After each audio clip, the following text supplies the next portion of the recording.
there, YouTube. Welcome back to the channel. I'm Adam. Thanks for stopping by and hanging out. So today I got something new in the mail. It's another Amazon kit.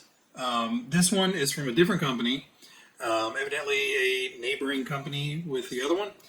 But anyway, I was asked if I'd like to take a look at it, and I said, sure, why not? So this is the Amoril. I'm not sure how to say it. Other than that, it doesn't really have a name. I thought maybe it was a 5070, but evidently they're saying it's 50-70 kilometers an hour.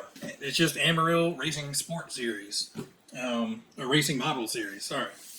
But anyway, it comes in this like light blue cyan color and then a darker blue, and it's it's like a two-tone. So the light blue cyan is mixed with orange, and then the blue is mixed with yellow.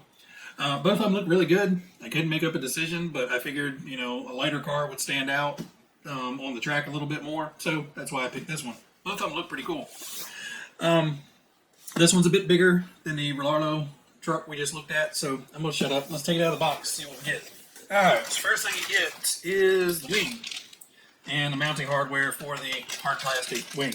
And it's actually a very, very flimsy, well, I don't want to say flimsy. It's a very soft, forgiving plastic, so this thing's just going to flap around when you roll around instead of cracking and breaking like a harder one. So that's kind of cool. A reminder for beginner. Beginners are required to assemble the upgraded bumper before driving and avoid serious damage caused by improper operation. Beginners are advised to start from a lower speed, adjust throttle controls. So, good little tip. Put the bumper on so you don't smash it up. Alright, we have an accessory kit, which looks like it comes with your battery, your charger, and some other parts. We'll open that up in a second. Alright, let's see. So we get a controller.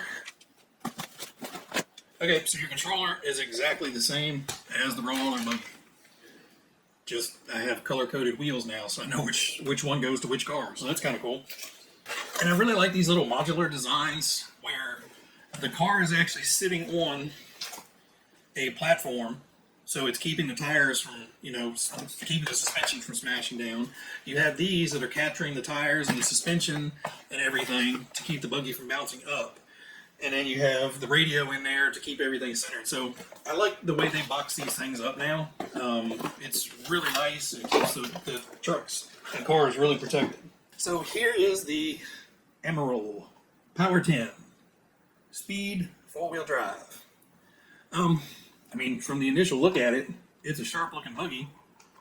Ooh, oil-filled shocks. Very nice. Yeah, so we have aluminum shock bodies, oil-filled dampers, threaded shock bodies, so you can adjust your spring tension. You got 3 body clips, one on the front, one on the back. What is this? Note. Remove the transparent protective film before driving. So this does have a protective film on top of it. Now, I know some guys leave it on and, protect the body. It really doesn't. But, cool. Do you? I'm going to peel it off so it looks cool. Oh, let's do the first thing. Drop test. Nice. No bounce. All right, you got to drop it from, almost 2 feet up. About 2 feet up. Before it slaps the chassis. Aluminum chassis. Nice aluminum chassis. All countersunk screws. The sides are pitched up a little bit. A little bit of kick up in the front and rear, just a little bit. Probably enough to kind of brace it so it's not just a flat piece. And nice and stiff. Shock towers are aluminum. Like I said, aluminum shock bodies. We have adjustable turnbuckles for the steering and for the toe end. Pretty beefy looking lower arms, pretty nice and wide, so they should take a good bit of punishment. Let's see, looks like we have Phillips hardware all around, which is fine. I'd love to see Hex hardware, but I'm not going to be picky. The pins look like they are thread in, so the pins go in from the front and the rear, are threaded in for the hinge pins. Alright, now let's pull the body off. So it does come with the cool little tabs on your clips to make it a whole lot easier to get these teeny little clips off. Alright, we've got a nice 540 size motor with a heat sink on it. Looks like about the same well, a slightly different all-in-one ESC, kind of same layout, really short, stubby antenna, on-off switch, tiny little heatsink, and it does have optional LED ports in it. So pretty sure it's probably close to the same ESC. This one does have a much bigger servo. Is a true 3-wire servo with a regular plug on it. So, it looks like a standard, well, I guess it is a standard micro servo. So, you can get something like a X-Max or Z-Max or whatever it is servo if you need some additional steering. But basically, your servo lays flat on the chassis, runs the linkage, which then turns the bell crank and everything for the steering. Tires, don't think they have foams in them. Rears are a little bit wider than the front. I'm not sure if you can see that on camera, but the rear tires are a little bit wider than the front to keep it kind of that true classic Buggy style. Let's see. Like I said, I like the 540. We do have a big aluminum motor mount on here, which bolts straight down to the aluminum chassis. So that will be nice. That will help sink a lot of the heat from the motor down into the motor mount, down into the chassis. Plus, it'll also pick up some heat from the motor and help radiate away. So between the heatsink and then kind of all the aluminum attaching everything, that should help. We do have a circuit board on the back of the motor, so I'm assuming some probably resistors and diodes on there for backfeeding purposes, for preventing backfeed. But you have aluminum, so you got metal drive cups, inboard and outboard, and metal drive shafts. So this one here looks like it's going to be a much beefier, sturdier car overall, and I love that. All right, let's pop the body back on and see what is in the accessory bag. Okay, so it's laid out. We've got 4 body clips, a cross wrench, a screwdriver, the charge cable, front bumper, swing arm kit, tire assembly screw kit, dog bones, lithium battery, and instruction manual.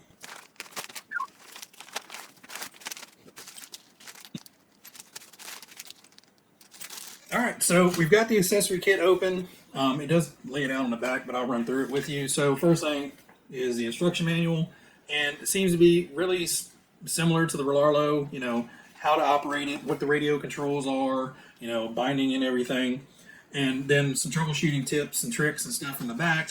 And it does come with a bit more of some expanded diagrams of parts, all the bits and pieces. So this one is broken down a little bit more. The Relarlo, that little 18 scale truck, it was kind of all big, 1 or 2 big parts explosions, and this one is kind of front assembly, rear assembly, chassis, wheels and tires. So it's got it broke down into smaller chunks, so you can see the part layout a little bit better, because obviously probably a lot more stuff going on in here than just standard plastic linkages and everything. So what do you get in the kit? You get the big front bumper, so that will attach up front. Looks like you take the little tiny scoop bumper off the front, and then it will attach with a few screws. Basically gives you a big padded foam bumper cover up here. So you have about 3/4 of an inch of foam bumper, and then it comes back into the plastic housing. And it's gonna stick out. But if you're giving this to a kid and it's his first car, you're probably gonna want it running around looking like a duck for a little bit, just to prevent them from ripping the front end of this apart. Now, if you do rip the front end apart, you have 4 new suspension arms with hinge pins, and looks like hinge pin cups or plastic nuts for the hinge pins.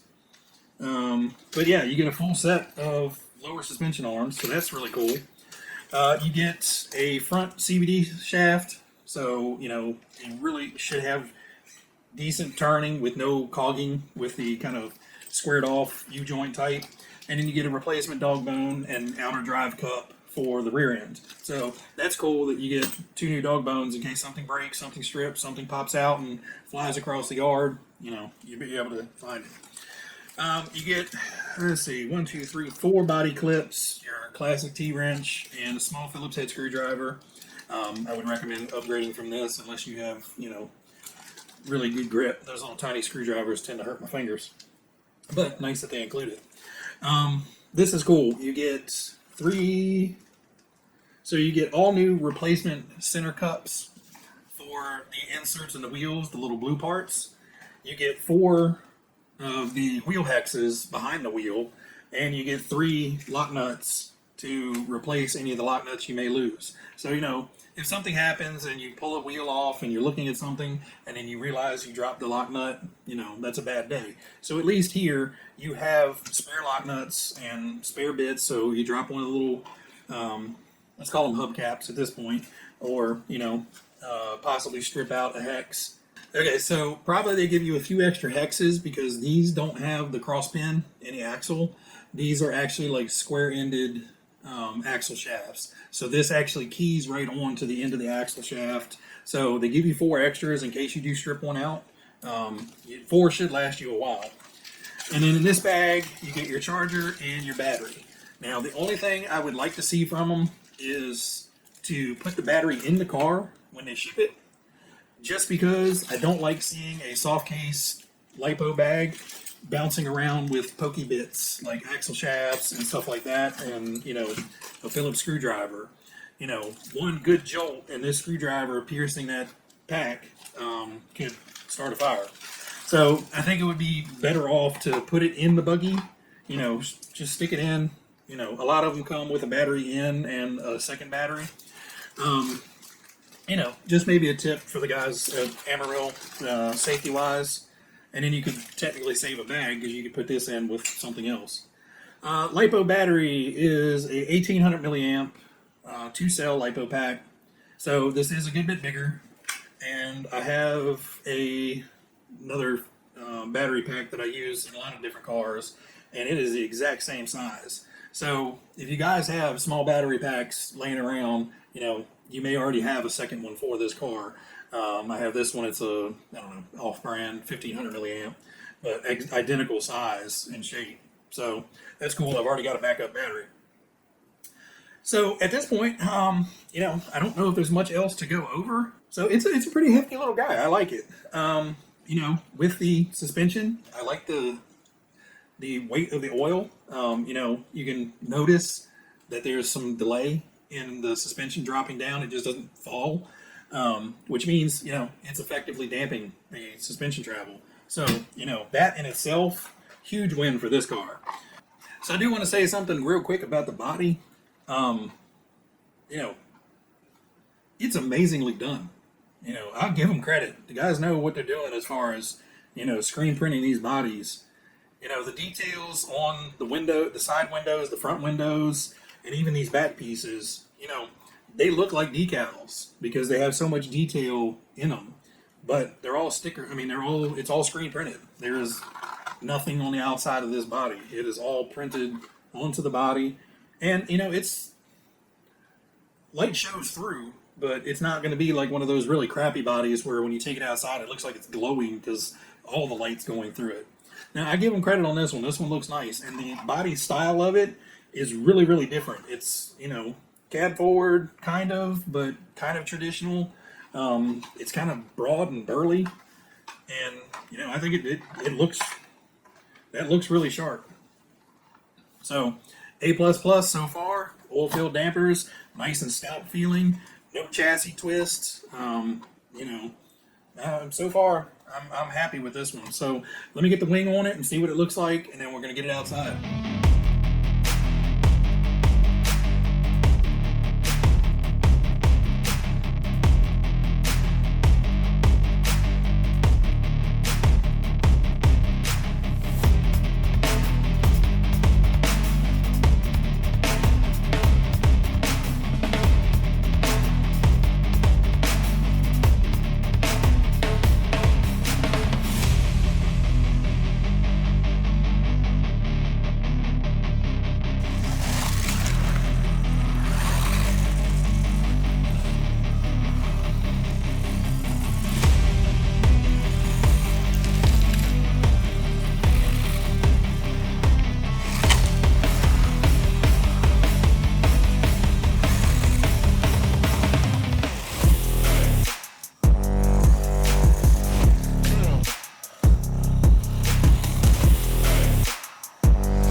Well, all right there, guys. So we got the Amoril Buggy out for its first run.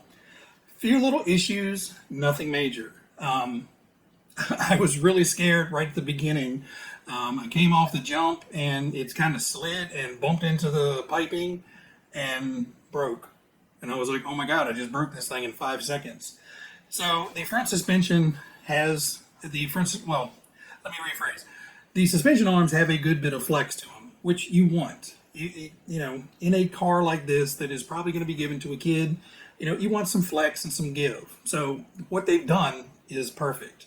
Now the front upper control arm, the adjustable control arm up there, popped off of the ball stud, and then the suspension kind of laid over, popped out the U-joint. No big deal.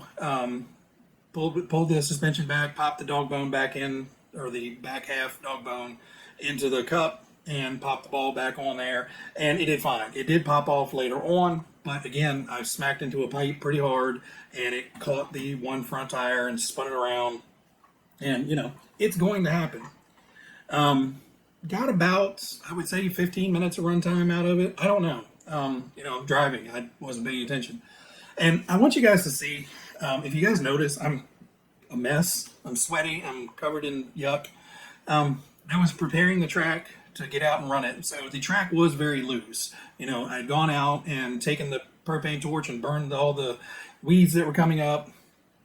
I raked the track with the garden rake to kind of get rid of all the loose stuff. But, you know, when you do that, it disturbs all the little loose bits and pieces. So it was very, very, very slick out there on the track. One of my 10 scale buggies would have probably had the same amount of problem getting around there. The only thing that would have probably gotten around there decently would have been something like my Arma Granite, where it's got 4 ginormous tires plowing at the ground. These tires do okay. They do really good in the grass. And I'm sure they do great on asphalt and pavement and stuff like that. I don't have that here. On the track, it was a bit slick, and it was kind of hard to keep it under control. Now, most of that is just because of how much power this little guy is putting down to 4 small wheels. With that 540 motor, it is putting the power down. And the motor did get hot. But the good thing is, unlike the last buggy I looked at, this whole chassis is nice and warm.